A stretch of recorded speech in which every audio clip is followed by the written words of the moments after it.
Amakampuni ag'enjawulo agakola ebyokunywa ebizaamu abantu amaanyi n'ebirala ebyogerwako nti biwonya endwadde ezitali zimu obuwungedde olunaku lwaleero nga basize amabega ga mitayimbwa. Kino kiddiridde abamu ku bakungu bano okulemererwa okunnyonnyola obulungi n'okumattiza ababaka ku bikwata ku bintu bye batunda omuli omutindo gwabyo, obungi bw'ebipimo bye bassaamu ssaako n'ebbaluwa ezitali zimu ezibakakasa okuba mu kisaawe kino. But you man, Mukama Nayamba, just something small, sir. Mukama Nayamba is safe for consumption. Way forward, even before you actually told me to write this report, basing on our mandate as the certificate owners, we are supposed to record such incidences under the non-conformance report and the corrective and preventive action report. All this zigzag will cause you more problems. Can you stop there? Where's the CID? CID, just introduce yourself. You can imagine he's going to By the way, you are taking this as a joke. Why don't you keep that man until his directors come?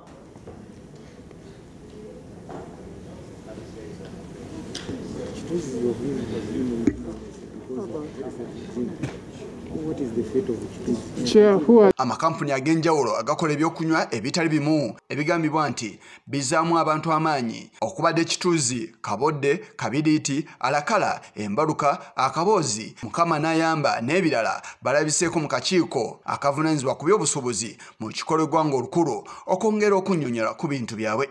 Ab'amakampuni agatali gamu nabo basobodde okunnyonnyola ebimu ku ebyo bye bassa mu byokunywa bino. What informed us of the disclaimer, we are, I don't know if you heard me mention that we are also ISO certified. Exactly. So ISO, they're international standards that we have to follow.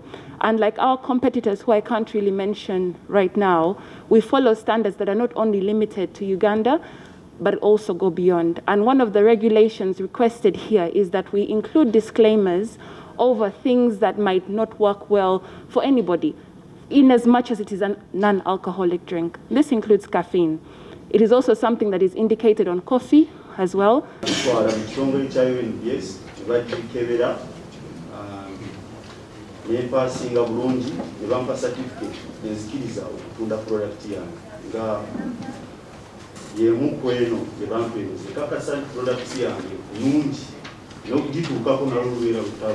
Mu mbeera y'emu n'abakulira ebitongole ebyenjawulo omuli ekivunaanyizibwa ku mutindo mu nyaffe Uganda ekya Uganda National Bureau of Standards, ekivunaanyizibwa ku ddagala ekya National Drugs Authority awamu n'ekivunaanyizibwa ku biweereza ku mpewo ekya Uganda Communications Commission nabo babadde mu nsisinkano eno era ne bateekebwa ku nninga olw'obutatuukiriza buvunaanyizibwa bwabwe. The advertising a health drink, what are you going to do? Chair, because if they're advertising a health drink, you should actually revoke their license and they go to NDA for licensing, because anything to do with health is licensed by NDA. So what are you going to do? All these companies. Chair, I think you have guided already very well, and my brother from UCC, Honorable Temba, has told us we need to now work closer, because it has already exposed us as the regulators that possibly it's high time we be vigilant. Because I will not also be comfortable for somebody, and Honorable, when you watch, they make those other advertisements and then end up that these products are certified by UNBS, which has nothing to do with what? With the advert. The Commission is in close collaboration with the National Drug Authority and the Uganda National Bureau of Standards to monitor the advertising of health energy drinks. In advertising that does not comply with the legal provisions and advertising standards is flagged, and the errant broadcaster is subject to respective regulatory processes, including sanctions. This collaborative monitoring is complemented by stakeholder feedback and complaints received from the public.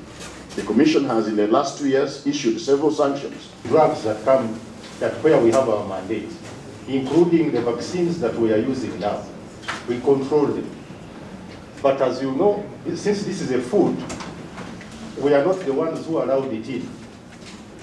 So we went to the market and found that it was there when we tested. We have instructed the public in good faith not to use it because it is adulterated. Akulira ekitongole ekivunaanyizibwa ku mutindo mu ggwanga ekya Uganda National Bureau of Standards Avuddeyo n'ategeeza nga bo obuvunaanyizibwa bwe balina bwakumanya mutindo gwa byakunywa bino wabula nti tebalina bukakafu nti ebyokunywa bino bivaayo ne bijjanjaba endwadde ez'enjawulo n'ebintu ebirala abantu bano byeboogerako. David Ebiru era ategeeza nga bwe bajja okukola ekisoboka okulaba nga abantu bano bagoberera amateeka ge bateekeddwa okukoleramu. Members have told you we need apologies. The public needs apologies. You are the only one who can help us enforce these apologies. But all of them, by the way, I've never seen any of these energy drinks putting a disclaimer. But we must take action. We cannot joke with health. Absolutely. So we want action. What are you going to do? Chair, we are going to make a communication to all to that effect that, again, arising from our interaction with Parliament, it has been found that they have been publishing misleading advertisements which are not consistent with the certification requirements. Mu mbeera yemu n'omuwandiisi w'ekitongole ekivunaanyizibwa ku ddagala ekya National Drugs Authority naye alina by'ayogedde awamu n'ennyombi Tembo akiikidde ekitongole ekya Uganda Communications Commission. More to look at the components and then look at the limits of caffeine that are humanly possible to take and beyond which they become dangerous.